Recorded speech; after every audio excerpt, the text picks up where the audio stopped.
ಹೊಸ ಕೆಲಸಗಳನ್ನ ಮಾಡಲು ಹೊಸ ಅವಕಾಶಗಳನ್ನ ಇವತ್ತು ನಮ್ಗೆ ಸಿಕ್ಕಿದೆ. ನಾನು ಹೊಸ ಅವಕಾಶಗಳನ್ನ ಯಾವಾಗಲೂ ಹುಡ್ಕೊಂಡು ಹೋಗ್ತಾ ಇರ್ತೀನಿ. ಈಗಾಗಲೇ ನಾನು ಹೇಳ್ದಂಗೆ ಅಧಿಕಾರ ತೆಗೆದುಕೊಳ್ಳುವಾಗ ಆಗ ಯಡಿಯೂರಪ್ಪನವರು ಕೊಡಕ್ಕಾಗಲ್ಲ ಅಂತ ಹೇಳಿದ್ರು. ಕೋವಿಡ್ ಇತ್ತು, ಪರ್ಮಿಷನ್ ಕೊಡಕ್ಕಾಗಲ್ಲ ಅಂತ. ಹೊಸ ಅವಕಾಶನ ಹುಡುಕೊಂಡು ಹೋದು. ಕೋವಿಡ್ ಬಂತು, ಹೊಸ ಅವಕಾಶ ಹುಡುಕೊಂಡು ಹೋದ. ತರಕಾರಿನ ಮಾರಿಸ್ತೋ, ಇನ್ನೊಂದು ಮಾಡ್ದೋ, ಔಷಧಿ ಕೊಟ್ಟು, ಕಿಟ್ ಕೊಟ್ಟು, ಏನೇನೋ ಕೊಟ್ಟು, ಕೊನೆಗೆ ಆರೋಗ್ಯಸ್ಥ ಅಂತ ಕಾರ್ಯಕ್ರಮ ಮಾಡ್ದೋ. ಸೊ ಬಸ್ಸು ಇಲ್ಲದೆ ಹೋದವ್ರಿಗೆಲ್ಲ ಗುಲ್ಬರ್ಗ, ರಾಯಚೂರಿಗೆಲ್ಲ 3 ಅಂತ ಮಾಡಿದ್ರು. ಪ್ರೆಸಿಡೆಂಟ್ ಆಗಿ ಇದ್ಕೊಂಡು ಇನ್ನ ಚಾರ್ಜೇ ತಗೊಂಡಿರ್ಲಿಲ್ಲ ನಾನು. ದಿನೇಶ್ ಅಧ್ಯಕ್ಷರಿದ್ರು. 1 ಕೋಟಿ ರೂಪಾಯಿ ಚೆಕ್ ಕೊಟ್ಬಿಟ್ಟು ಎಲ್ಲ ಜನ ಓದಿ ಫ್ರೀಯಾಗಿ ಅಂತ ಹೇಳಿ ಆವತ್ತಿನ ಕಾಲದಲ್ಲಿ ಮಾಡಿದೆ. ಸೊ ಅವತ್ತೇನ್ ತೀರ್ಮಾನ ಮಾಡಿದೆ ಅದು ರಾಷ್ಟ್ರಕ್ಕೆ ತೀರ್ಮಾನ. ಬೆಂಗಳೂರಲ್ಲಿ ತೀರ್ಮಾನ. ನಾನು ನಮ್ ದೀಪಕ್ ತಿಮ್ಮಯ್ಯ ಇಬ್ರು ಇದ್ದು ಕೂತ್ಕೊಂಡು ಮಾತಾಡ್ತಿದ್ದೋ. ಆ ಸಮಸ್ಯೆ ನೋಡಿದೆ. ಯಾರೋ ನಮ್ಮ ಯಾದಗಿರಿ ಹುಡುಗರು ಬಂದ್ರು. 700 ರೂಪಾಯಿ ಅಂತ ಯಾದಗಿರಿಗೆ 3 ಟೈಮ್ ಕೊಡ್ಬೇಕು, 2100 ರೂಪಾಯಿ ಕೊಡ್ಬೇಕು ಅಂತ ಕೇಳ್ತಿದ್ರು. ಈ ಸಂದರ್ಭದಲ್ಲಿ ಕಷ್ಟಕ್ಕೆ ನಾವು ಆಗ್ಲಿಲ್ಲ ಅಂದ್ರೆ ಇನ್ನೇಂತಕ್ಕಾಗೋದು ಅಂತೇಳಿ ತೀರ್ಮಾನ ಮಾಡ್ದು.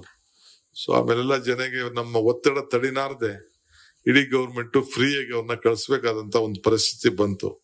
ಹಂಗೆ ಅವಕಾಶಗಳನ್ನ ಹುಡುಕ್ ಹೋಗ್ತಾ ಇದೀವಿ.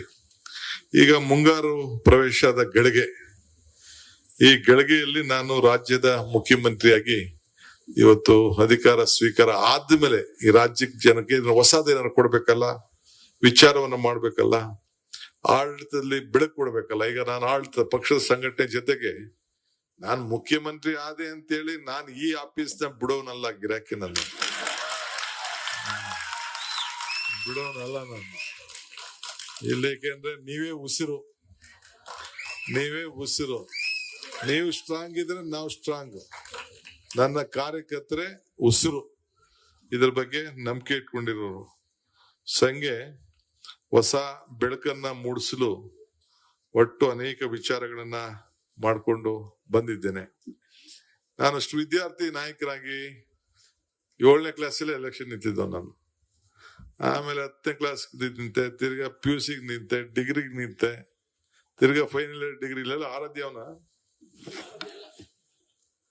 ನಮ್ಮ ಸಂಪಂಗಿ ಅವನೇ ಕೇಳಿ. ಸಂಪಂಗಿ ಅವನು ನಮ್ಮ ಸೆಕ್ರೆಟರಿ RC ಕಾಲೇಜ್ಗೆ, ನಾನು SGRC ಕಾಲೇಜ್ಗೆ ಸೆಕ್ರೆಟರಿ.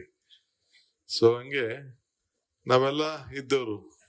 ಸೊ ಇಲ್ಲಿ ನಾರಾಯಣ ಸ್ವಾಮಿ ಕೂತ, ನಾನು ಯೂತ್ ಕಾಂಗ್ರೆಸ್ ಪ್ರೆಸಿಡೆಂಟ್ ಇದ್ದೆ ನಾನು ಮಂತ್ರಿ ಆದಾಗ. ಡಿಸ್ಟ್ರಿಕ್ಟ್ ಯೂತ್ ಕಾಂಗ್ರೆಸ್, ರಾಜ್ಯಕ್ಕಲ್ಲ, ಡಿಸ್ಟ್ರಿಕ್ಟ್. ನಮ್ಮ NSU ಅಧ್ಯಕ್ಷರು ಇಲ್ಲೇ ಇದ್ದಾರೆ, ವಿನಯ್ ಕುಮಾರ್ ಸೋರ್ಕೆ, ಸ್ಟೇಟ್ NSU ಅಧ್ಯಕ್ಷರಾಗಿದ್ರು. ಅವ್ರೀಗ ನಿಮ್ಮ ಕ್ಯಾಂಪೇನ್ ಕಮಿಟಿ ಚೇರ್ಮನ್ ಇದ್ದಾರೆ. ಸೊ ನಾನು ಮಿನಿಸ್ಟರ್ ಆದ್ಮೇಲೆ ಕೊನೆಗೆ ನಾರಾಯಣ ಸ್ವಾಮಿನ ಡಿಸ್ಟ್ರಿಕ್ಟ್ ಯೂತ್ ಕಾಂಗ್ರೆಸ್ ಪ್ರೆಸಿಡೆಂಟ್ ಮಾಡ್ದು. ಸೊ ಹಂಗೆ ಎಲ್ಲಾ ಕಾರ್ಯಕರ್ತರಿಗೂ ಎಲ್ಲಾರು ಒಂದ್ ಕಡೆ ಅವಕಾಶ ಇರ್ತದೆ ಅನ್ನೋದಕ್ಕೆ ಸುಮ್ನೆ ಈ ಉದಾಹರಣೆಯನ್ನ ಹೇಳ್ಕೊಂಡು ಬರ್ತಾ ಇದ್ದೇವೆ.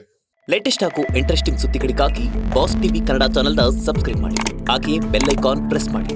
ಇದರ ಜೊತೆಗೆ ಫೇಸ್ಬುಕ್, ಇನ್ಸ್ಟಾಗ್ರಾಮ್, ಎಕ್ಸ್ ನಲ್ಲೂ ಮಿಸ್ ಮಾಡದೆ ಫಾಲೋ ಮಾಡಿ.